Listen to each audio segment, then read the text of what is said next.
Bonsoir à tous. La capsule de ce soir va nous permettre de commencer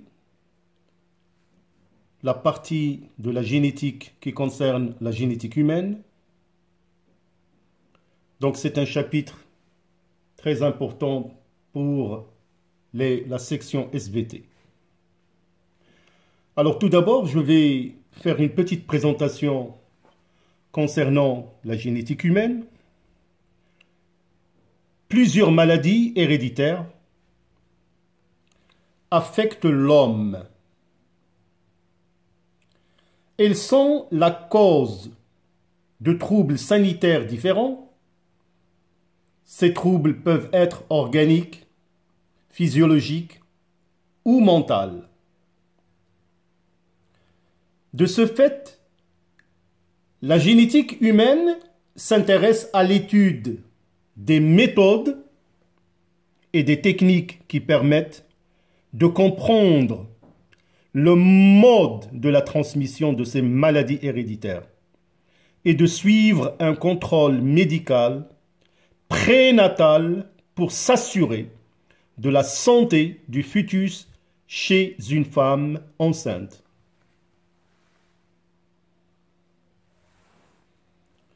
Alors donc, la génétique humaine, parmi les buts,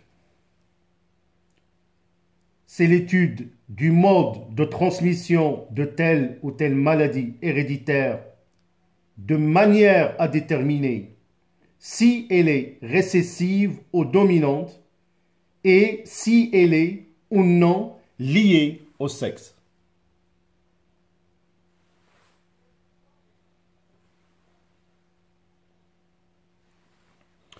D'autre part,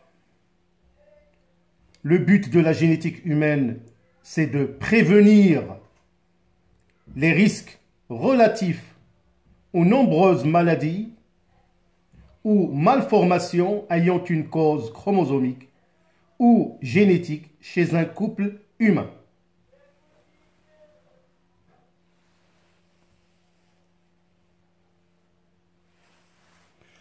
Alors, pour cette raison, nous allons essayer d'exposer une problématique du chapitre en posant les questions suivantes. Quelles sont les méthodes et les techniques d'étude de la transmission des maladies héréditaires? Comment se transmettent les maladies héréditaires chez l'homme? Quelles sont les techniques et les moyens utilisés pour le diagnostic prénatal des maladies héréditaires chez une femme enceinte? Alors, dans cette capsule, nous allons aborder deux activités. La première, les méthodes et les techniques d'étude de la génétique humaine.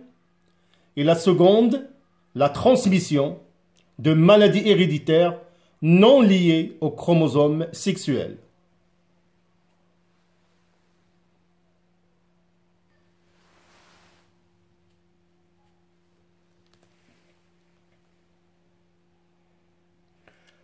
Alors, parmi les méthodes classiques pour l'étude de la génétique humaine, on va utiliser l'arbre généalogique.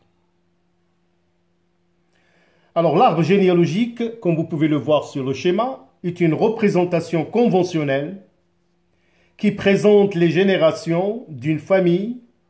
Chaque génération occupe une ligne horizontale.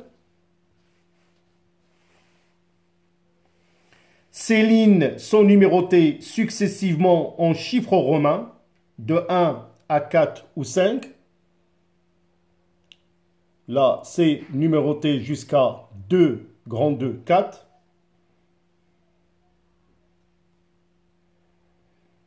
Et de haut en bas, dans cet arbre, on utilise des symboles définissant des informations des individus de la famille relative au sexe, au génotype, d'un caractère héréditaire, à l'état de santé, à la nature du lien familier.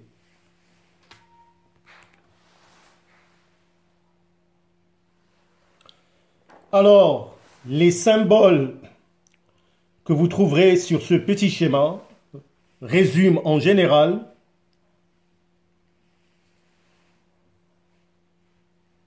des symboles qui définissent des informations, des individus, d'une famille à l'autre. Alors, vous pouvez parfaitement voir que le symbole suivant, c'est un individu de sexe masculin, individu de sexe féminin. Là, c'est un individu de sexe inconnu qui n'est pas encore né. Là, c'est une grossesse en cours. Ces deux symboles correspondent à des individus sains, des individus atteints qui sont malades, des individus décédés, des individus de sexe féminin porteurs, mariage, mariage consanguin, jumeaux, jumeaux monozygotes ou des vrais jumeaux. C'est-à-dire que quand vous étudiez l'arbre généalogique, vous êtes bien évidemment censé voir de près tous ces symboles pour pouvoir répondre exactement aux questions posées.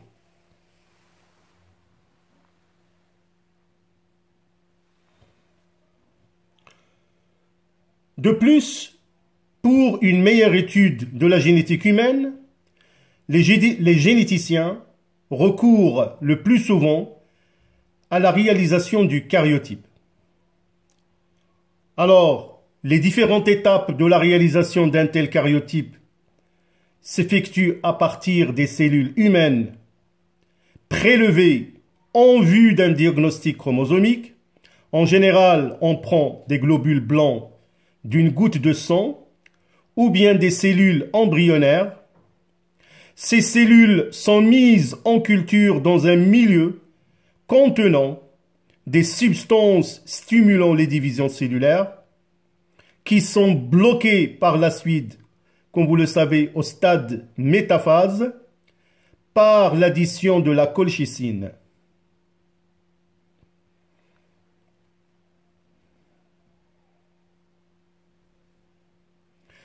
Par la suite, une substance qui bloque, cette colchicine, c'est une substance qui bloque la division cellulaire.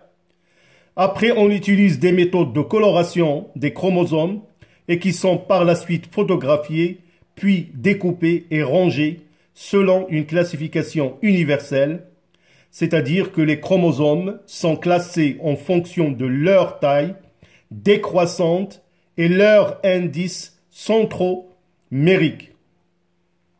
Après, on peut bien sûr utiliser les techniques de marquage en bande qui aident à identifier chaque paire de chromosomes par le motif des bandes.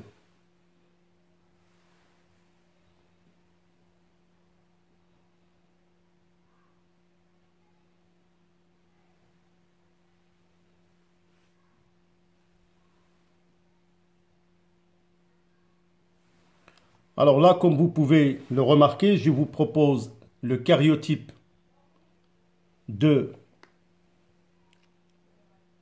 la femme, d'une femme. Donc, c'est comme ça qu'on obtient les résultats après l'établissement de ce karyotype. Donc, comme vous pouvez le remarquer, les chromosomes sont classés par paire, par ordre décroissant. Bien sûr, sauf les chromosomes sexuels qui restent à part XX pour la femme. Et nous verrons le karyotype pour l'homme XY.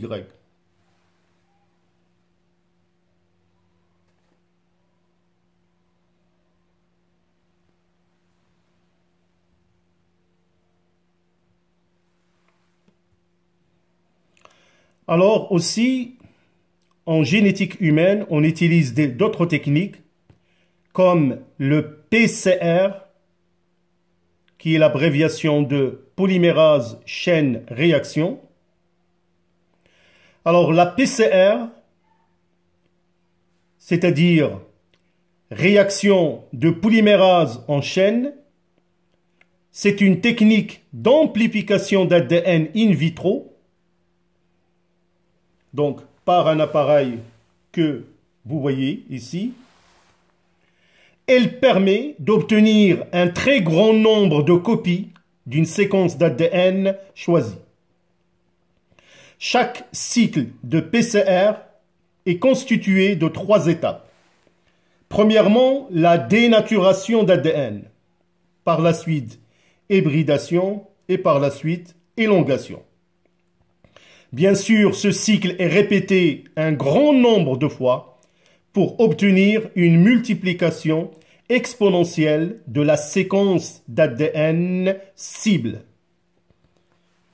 Donc, comme vous pouvez voir sur ce schéma à côté.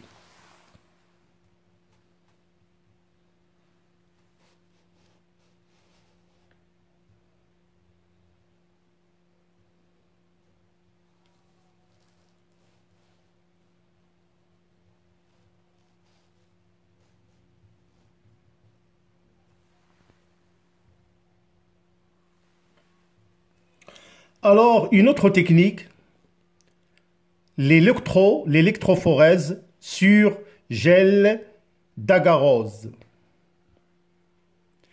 Alors, cette technique, elle est basée sur la séparation des acides nucléiques qui sont chargés négativement sous l'effet d'un champ électrique. Cette séparation s'effectue à travers la matrice du gel d'agarose. Les molécules de plus petite taille se déplacent plus rapidement et migreront plus loin que les molécules de taille supérieure. Alors, comme vous pouvez voir les étapes de l'électrophorèse sur gel d'agarose. Alors, premièrement, l'ADN est mélangé avec une enzyme de restriction. Alors, c'est quoi une enzyme de restriction? C'est une protéine qui peut couper un fragment d'ADN au niveau d'une séquence de nucléotides caractéristique appelée site de restriction.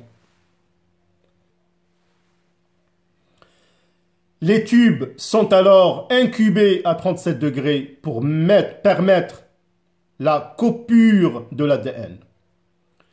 Deuxièmement, les échantillons sont chargés sur un gel d'agarose. Troisièmement, un champ électrique permet de faire migrer et de séparer les fragments d'ADN. À la fin de la migration, le gel d'agarose est déposé sur la lumière bleue. Un filtre orange permet de visualiser les fragments d'ADN. Le gel peut ainsi être photographié. Alors là, je vous propose sur la figure numéro 3 l'électrophorégramme du gène de l'hémoglobine chez une famille.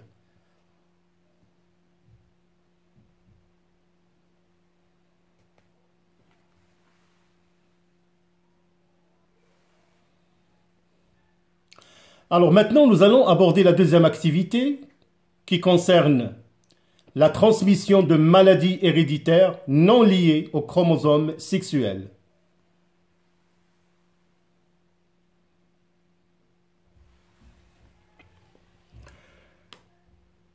Alors la première anomalie que nous allons aborder, c'est la mucoviscidose chez une femme.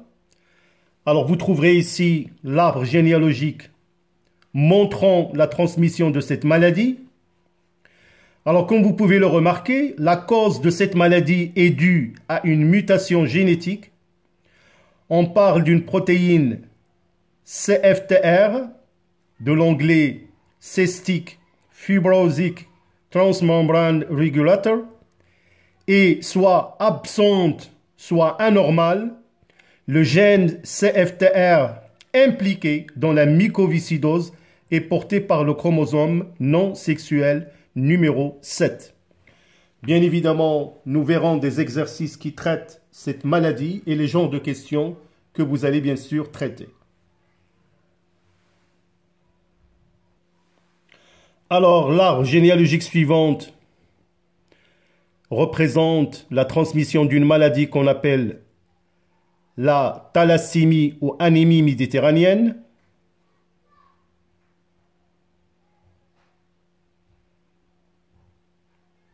alors que l'arbre généalogique suivant, c'est un arbre généalogique d'une famille dont certains sujets sont atteints de la bêta-thalassémie.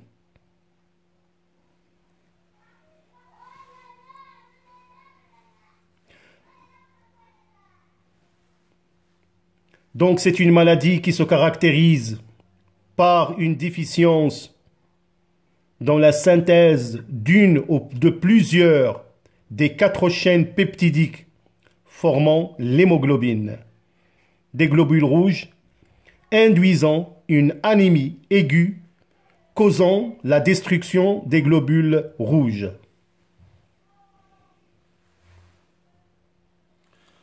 Alors comme vous pouvez le voir, juste au-dessus, c'est l'état normal des globules rouges, leur forme comme il est concave. Juste en bas, la forme des globules rouges, donc, et sa manifestation au niveau du sang.